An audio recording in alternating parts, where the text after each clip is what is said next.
पिता पेपर पढ़ रहे थे।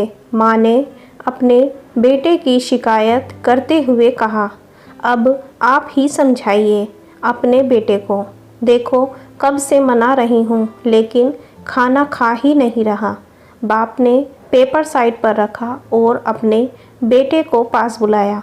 अपने बेटे से पूछा, बेटा क्या हो गया, क्यों खाना नहीं खा रहे हो तुम?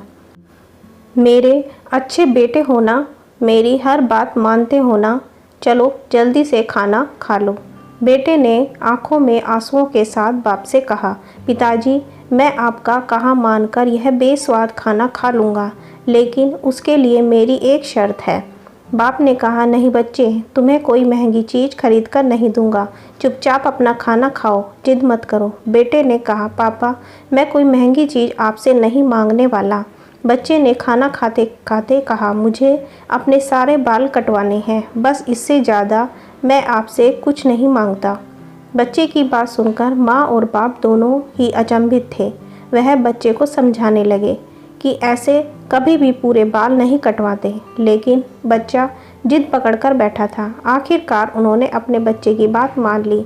अगले दिन बाप अपने बच्चे को जब स्कूल में छोड़ने गया तो बिना बालों के उसके बच्चे को स्कूल के सभी बच्चे देख रहे थे और कुछ चिढ़ा भी रहे थे। तभी एक महिला उनके सामने आई और बच्चे के पिता को धन्यवाद कहने लगी। पिता को कुछ भी समझ में नहीं आ रहा था।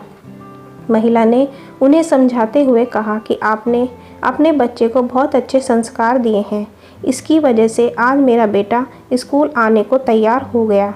अभी भी बाप की कुछ समझ में नहीं आया, लेकिन अपने बच्चे की तारीफ सुनकर उनके चेहरे पर मुस्कान आ गई। महिला ने पूरी बात आगे बढ़ाते हुए कहा कि मेरे बच्चे को कैंसर की वजह से सर के सारे बाल निकल गए हैं और इसलिए उसे स्कूल आने में हिचकिचाहट हो रही थी।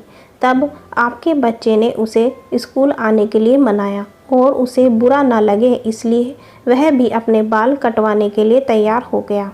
जैसा उसने कल बोला था, आज वो अपने बाल कटवा कर आया। दोस्तों, यह कहानी हमें बताती है, अगर हम किसी को अच्छा महसूस कराना चाहें, अगर हम किसी की परवाह करते हो तो हम उसके लिए कुछ भी करने के लिए तैयार हो जाते हैं। अगर हम अच्छे भाव से किसी की मदद करना चाहें तो हम कर सकते हैं।